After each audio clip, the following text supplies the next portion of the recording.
कर्पूरगौरं करुणावतारं संसारसारं भुजगेन्द्रहारं सदा वसन्तं हृदयारविन्दे भवं भवानी सहितं नमामि। भवं भवानी सहितं नमामि। बोलो शंकर भगवान की जय। श्रावण मास महात्म 23वां अध्याय। ईश्वर बोले, हे सनत कुमार, श्रावण मास में कृष्ण पक्ष की अष्टमी को वृष के चंद्रमा में अर्धरात्रि में इस प्रकार के शुभ योग में देवकी ने वासुदेव से श्री कृष्ण को जन्म दिया।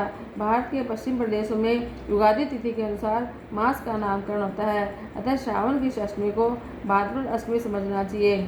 सूर्य के सिंह राशि में प्रवेश करने पर इस श्रेष्ठ महोत्सव को करना चाहिए। सप्तमी के दिन अल्पाहार करें। इस दिन धन धावन करके उपवास के नियम का पालन करें और जितेंद्रिय होकर रात में शयन करें। जो मनुष्य केवल उपवास के द्वारा इस जन्माष्टमी का दिन व्यतीत करता है, वह 7 जन्मों के किए पापों से मुक्त हो जाता है, इसमें संदेह नहीं है। पापों से मुक्त होकर गुणों के साथ जो वास होता है, उसी को सभी भोगों से रहित उपवास जानना चाहिए। अष्टमी के दिन नदी आदि के निर्मल जल में तिलों से स्नान करके किसी उत्तम स्थान में देवकी का सुंदर सूतिका ग्रह बनाना चाहिए, जो अनेक वर्ण के वस्त्रों, कलशों, फलों, पुष्पों और दीपों से शोभित हो और चंदन और अगर से सुवासित हो। इसमें हरिवंश पुराण के अनुसार गोकुल लीला की रचना करें। उसे बाजों की ध्वनियाँ और नित्य गीत आदि मंगलों से सदा युक्त रखें। उस ग्रह के मध्य में षष्ठी देवी की प्रतिमा सहित स्वर्ण, चांदी, ताम्र, पीतल, मिट्टी, काष्ठ अथवा मणि की अनेक रंगों से लिखी हुई श्री कृष्ण की प्रतिमा स्थापित करें। यहाँ 8 सल्ले वाले पलंग के ऊपर सभी शुभ लक्षणों से संपन्न प्रसूता अवस्था वाली देवी की मूर्ति रखकर उन सबको एक मंच पर स्थापित करें और उस पर्यंक में स्तनपान करते हुए सोए बाल श्री कृष्ण को भी स्थापित करें। उस सूतिका ग्रह में एक स्थान पर कन्या को जन्म दी हुई यशोदा को भी श्री कृष्ण के समीप रखें। साथ ही हाथ जोड़े हुए देवताओं, यक्षों, विद्याधरों, अन्य देवताओं और देव योनियों को भी लिखें और वहीं पर खड़ग और ढाल धारण करके खड़े हुए वासुदेव को भी लिखें। इस प्रकार कश्यप के रूप में अवतीर्ण वासुदेव जी, अदिति स्वरूपा देवकी, शेषनाग के अवतार बलराम, अदिति के ही अंश से प्रादुर्भूत यशोदा, दक्ष प्रजापति के अवतार नंद, ब्रह्मा के अवतार गंगाचार्य, सभी अप्सराओं के रूप में प्रकट गोपिका वृंद, देवताओं के रूप में जन्म लेने वाले गोपगण, काल नियमित स्वरूप कंस, उस कंस के द्वारा ब्रज में भेजे गए विशासुर, वत्सासुर, कुल्यापीड़, केशी आदि असुर, हाथों में शास्त्र लिए हुए दानव और यमुना दह में स्थित काले नाग, इन सबको वहाँ चित्रित करना चाहिए। इस प्रकार पहले ही निबनाकर श्री कृष्ण ने जो कुछ भी लीलाएं की हैं, उन्हें भी अंकित करके भक्ति परायण होकर प्रतनपूर्वक 16 उपचारों से देवकी इस मंत्र के द्वारा उनकी पूजा करनी चाहिए। वेणु और वीणा की ध्वनि से द्वारा गान करते हैं। प्रधान किन्नरों से निरंतर जिनकी स्तुति की जाती है, हाथों में भृंगारी, दर्पण, दूर्वा, दधि कलश लिए हुए किन्नर जिनकी सेवा कर रहे हैं, जो शैया के ऊपर सुंदर आसन पर भली भांति विराजमान है, जो अत्यंत प्रसन्न मुखमंडल वाली है तथा पुत्र से शोभायमान है, वे देवताओं की माता तथा विजय सुता देवी देवकी अपने पति वासुदेव सहित सुशोभित हो रही हैं। उसके बाद विधि जानने वाले मनुष्य को चाहिए कि आदि में प्रणव और अंत में नमः से युक्त करके अलग अलग सभी के नामों का उच्चारण करके सभी पापों से मुक्ति के लिए देवकी, वासुदेव, बलदेव, नंद, यशोदा की अलग अलग पूजा करनी चाहिए। उसके बाद चंद्रमा के उदय होने पर श्रीहरि को स्मरण करते हुए चंद्रमा को अर्घ्य दान देना चाहिए। इस प्रकार कहना चाहिए, हे क्षीर सागर से प्रादुर्भूत, हे अत्रि गोत्र में उत्पन्न, आपको नमस्कार है। हे रोहिणी कांत, मेरे इस अर्घ्य को आप स्वीकार कीजिए। देवकी के साथ वासुदेव, नंद के साथ यशोदा, रोहिणी के साथ चंद्रमा, श्री कृष्ण के साथ बलराम की विधिवत पूजा करके मनुष्य कौन सी परम दुर्लभ वस्तु को नहीं प्राप्त कर सकता। कृष्ण जन्माष्टमी का व्रत 1 करोड़ एकादशी व्रत के समान है। इस प्रकार से इस रात पूजन करके प्रातः नवमी तिथि को भगवती का जन्म महोत्सव वैसे ही मनाना चाहिए जैसे श्री कृष्ण का हुआ था।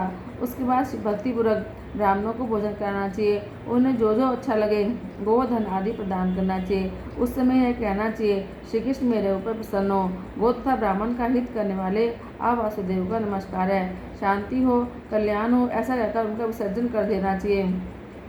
उसके बाद मौन होकर बंधु बांधव साथ भोजन करना चाहिए। इस प्रकार जो प्रत्येक वर्ष विधानपूर्वक कृष्ण और भगवती का जन्म महोत्सव मनाता है, वह यथोक्त फल प्रदान करता है। उसे पुत्र, संतान, आरोग्य, अतुल सौभाग्य प्राप्त होता है।